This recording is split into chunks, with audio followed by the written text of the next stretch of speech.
warahmatullahi wabarakatuh. Anak-anakku siswa kelas 11 IPA, bagaimana kabar kalian hari ini? Ibu harap semoga kabar kalian selalu sehat, baik, dan yang pastinya selalu semangat ya. Meskipun sementara saat ini kita belum ketemu dan melakukan kegiatan belajar, tetapi hal tersebut tidak akan menyurutkan semangat kita untuk selalu belajar, dan belajar. Yang pastinya belajar biologi dong. Baiklah anak-anakku yang berbahagia dan yang ibu sayangi, sebelum kita melanjutkan pembelajaran hari ini, alangkah baiknya kita mulai terlebih dahulu dengan berdoa. Berdoa mulai. Selesai.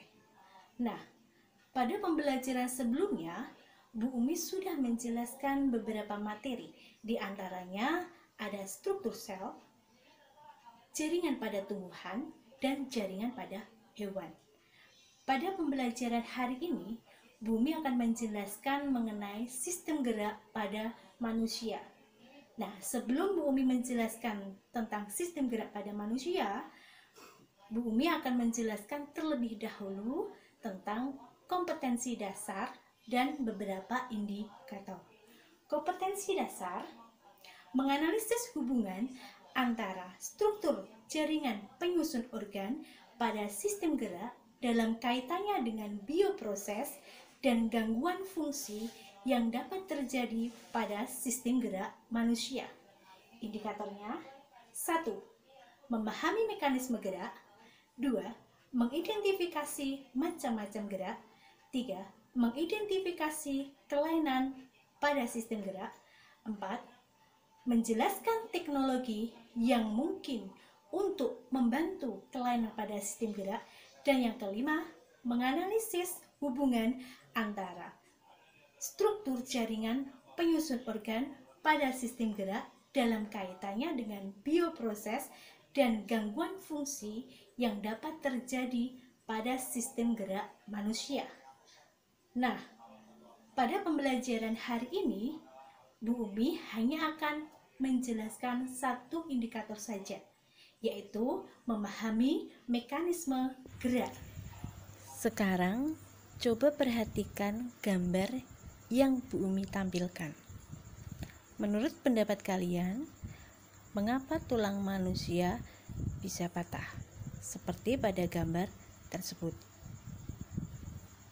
Nah, jadi tulang bisa patah karena tulang merupakan salah satu komponen yang menunjang suatu pergerakan. Sedangkan manusia melakukan gerakan untuk menunjang aktivitas kehidupan sehari-hari, misalnya berjalan, berlari, berenang, mengangkat barang, menendang bola, makan, bahkan tidur. Jadi, gerak adalah suatu tanggapan terhadap rangsangan baik dari dalam maupun dari luar. Dan gerak manusia disebabkan oleh kontraksi otot yang menggerakkan tulang. Jadi, gerak merupakan kerjasama dari organ-organ penyusun sistem gerak manusia, antara lain tulang, otot, saraf, dan otak. Nah, untuk lebih jelasnya akan kita pelajari pada sistem gerak manusia. Bagaimana kita bergerak? Kita bergerak dengan rangka.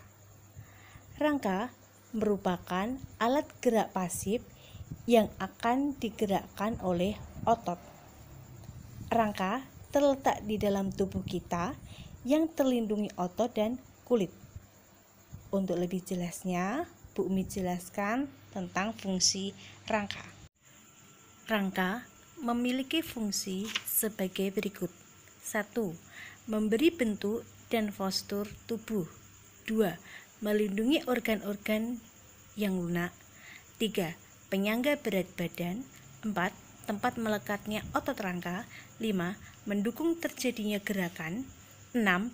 Hematopoiesis atau peristiwa pembuatan sel darah. 7. Tempat penyimpanan mineral. 8.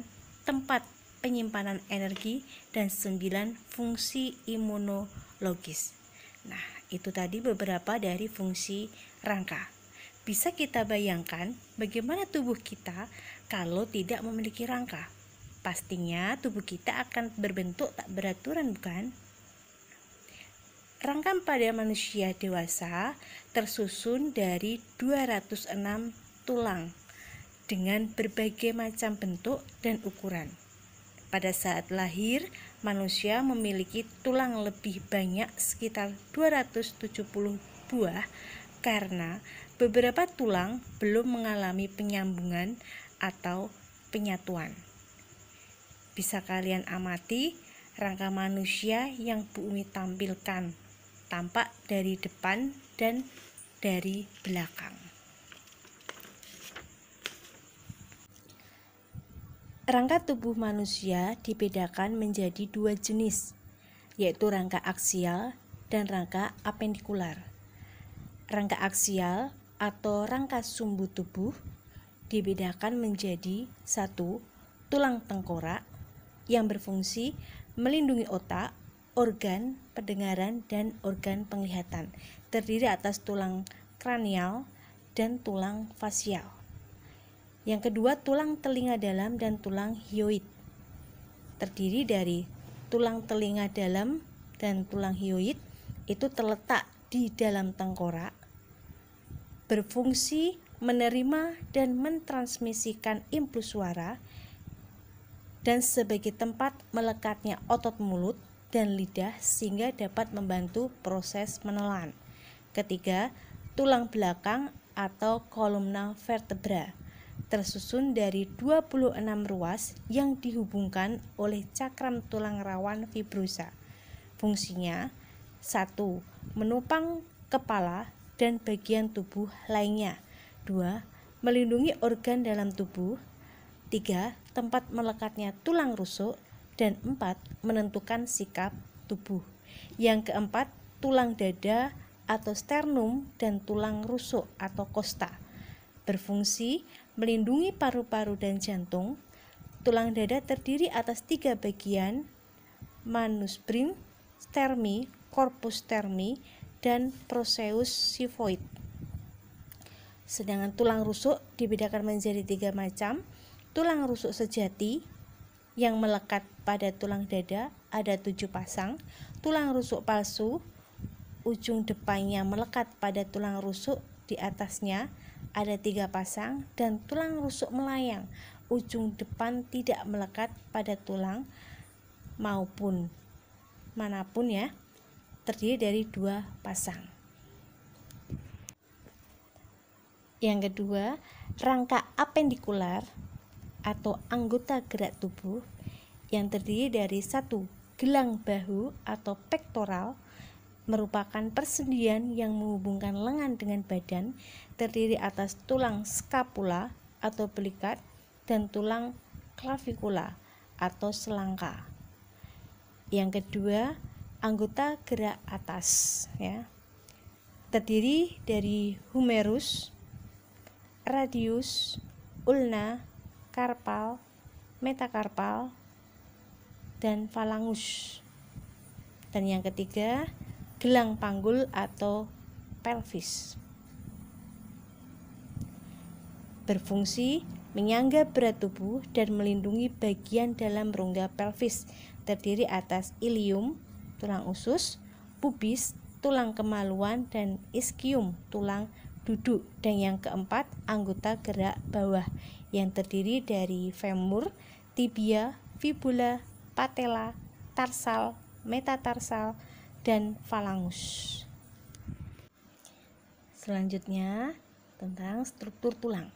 Lapisan tulang dari arah luar ke dalam tersusun atas lapisan-lapisan sebagai berikut. Ada perosteum, terdiri atas jaringan ikat fibrosa dan selapis osteoblast. Fungsinya tempat melekat otot rangka, memberi nutrisi untuk pertumbuhan tulang dan perbaikan jaringan tulang yang rusak. Lalu ada tulang kompak, lapisan yang teksturnya halus, padat, sedikit berongga, dan sangat kuat, mengandung zat kapur kalsium fosfat dan kalsium karbonat. Tulang spons, lapisan yang teksturnya berongga dan berisi sumsum merah. Ada endosteum, jaringan ikat areolar vaskuler yang melapisi rongga sumsum dan sumsum tulang, lapisan paling dalam dan berbentuk jeli yang berfungsi produksi sel darah merah, sel darah putih, dan keping darah. Lalu bentuk tulang terdiri atas tulang pipa, bentuknya silindris panjang, contohnya tulang pangkal lengan, tulang hasta, tulang paha.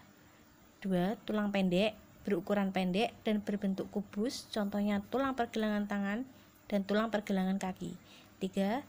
Tulang pipih, berbentuk lempengan, contohnya tulang tengkorak, tulang rusuk, dan tulang dada.